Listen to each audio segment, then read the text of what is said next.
Does Uncle Sam say you can't contribute to a Roth account because your earned income is too high?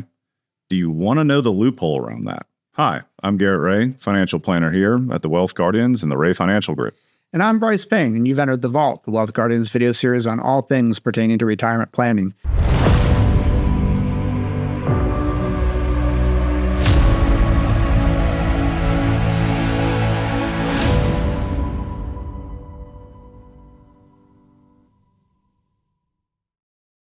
In this episode, we're going to talk about backdoor Roths. We're going to start off with the basics about IRA contributions versus Roth contributions, what the rules and limits are for IRAs and Roths, what that backdoor Roth loophole is that a lot of people aren't aware of, and what a recharacterization is, and then the importance of timeliness on that. Okay. As always, timeliness. Yeah, timeliness. Keep clicking on those like and subscribe buttons down below the screen there so you can catch all the future episodes with Doug, Garrett, and myself in a timely manner as well.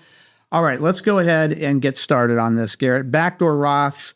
Some people might have heard the term, but they have no idea what it is. Absolutely. And so, a backdoor Roth contribution is a strategy that high-income earners can use to get the benefits of contributing to a Roth when normally those income limitations say they can't. Right. And so what Brice and I are going to do is let's go over the basics first, and then we'll walk you through a basic backdoor Roth conversion strategy. All right. Okay. As always, I'm a big fan of starting off with the basics here, just so we're all on the same starting point. Let's talk about an IRA. IRAs are normally pre-tax monies. You've paid the taxes in there. You get a deduction in the year that you make that contribution. You contribute $5,000 to your IRA. You get to subtract $5,000 from your earned income for that year. You just have to pay taxes on all of that plus the growth whenever you take a distribution from the IRA in the future. Right. In your retirement. Very basic.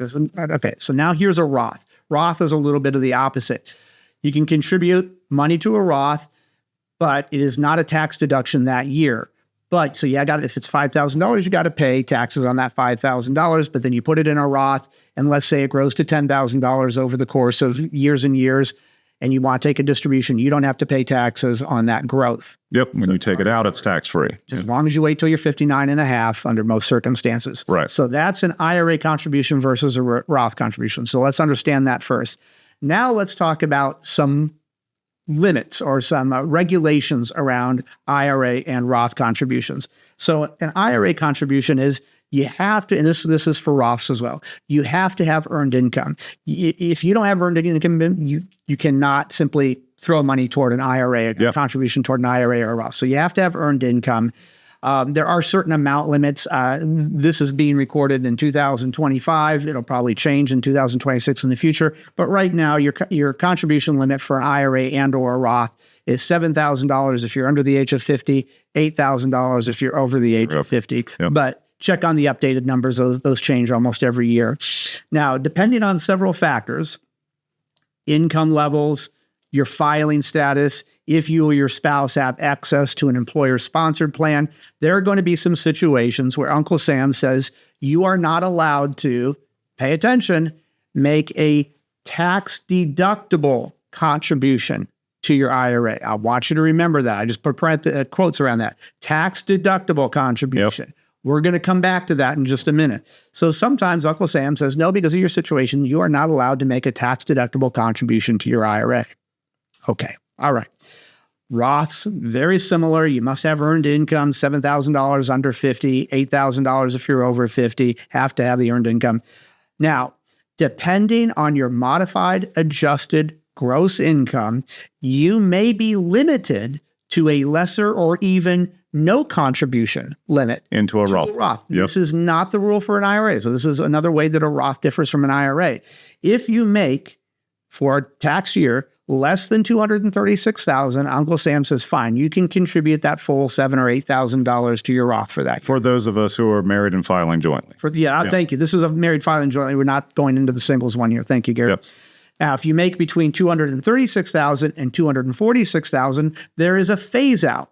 So somewhere in there, you can contribute a certain amount, but by the time you get to $246,000 of earned income for married filing jointly, now you cannot contribute to a Roth, period. They say, Uncle Sam says you make too much money. So Brice, if let's say me and my wife, and we found ourselves in a good situation where we're making $250,000 that year. Right. technically Uncle Sam says we cannot contribute to a Roth. That's right. Now let's talk about how we possibly could through the backdoor Roth. This is a loophole. This is the definition, textbook definition of a loophole. All right. So I want you. We're now going to go back to where I had those quotes up. A pre-tax contribution to an IRA. Right. People might listen to that and say, "Well, Brice, all contributions to an IRA pre-tax. That's the idea of an IRA." Yeah. You're almost right, but you are allowed, if you wanted to make an after-tax contribution to an IRA. So yes, Uncle Sam says that there are limits to how much pre-tax money you can contribute to an IRA, but there is no limit to after-tax contributions to an IRA. Right.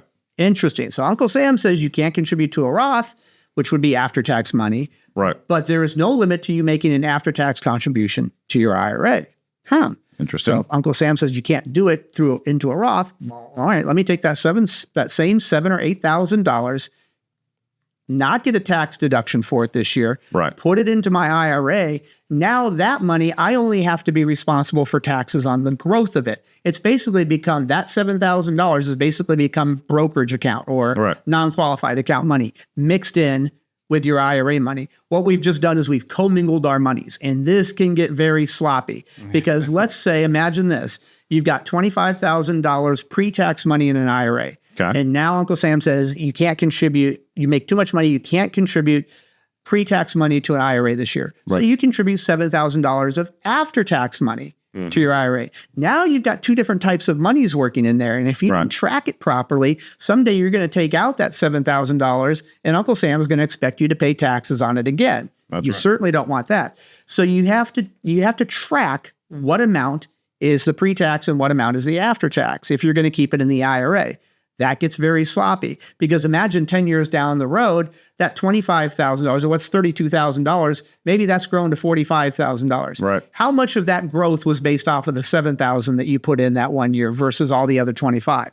Who knows? Hard to say. Very hard to say, right? Yep. So here's the clean way to do it. You can call up your custodian, whether it's T. Rowe Price, Charles Schwab, your bank, whoever, and say, hey, I want to recharacterize that after-tax money that I put into my IRA into a Roth. You can do that right away. In fact, I have done that. Contributed money that I wasn't allowed to contribute into a Roth, put it into an IRA, and the next week I filed a recharacterization form which says that I am taking account, I'm taking responsibility for it. I am taking that $7,000 and putting it into my Roth. I do that right away and had it only sit in cash in the meantime in that IRA, so I know it didn't grow at all. Yeah, didn't so I don't have to do any weird math. Yep.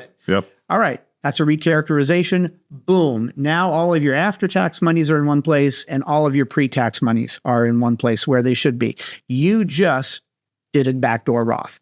That's it. That's all there is to it. Love it. Yeah. And so if you didn't do that, again, that $7,000 is like it's non-qualified money where you're paying taxes on the growth. Just by doing this recharacterization, you don't have to pay taxes even on the growth now. That's right. All right. So if that's your situation, or if you've heard of a backdoor Roth, that's what it is. That's how it works. That's going to wrap it up for this episode of The Vault. Again, hit those like and subscribe buttons down below the screen there if you want to catch future episodes of The Vault with Doug, Garrett, and myself. I'm Brice Payne. And I'm Garrett Ray. And this has been The Vault.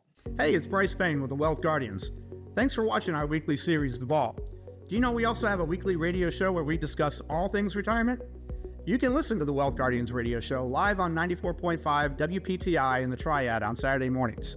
But if you missed the live broadcast, you can also catch it on our YouTube channel or find us on your favorite podcast platform each Saturday morning. Make sure to subscribe wherever you listen so you can get notifications when we release new episodes. Want you to remember, good retirement plans do not create themselves. We'll talk to you soon.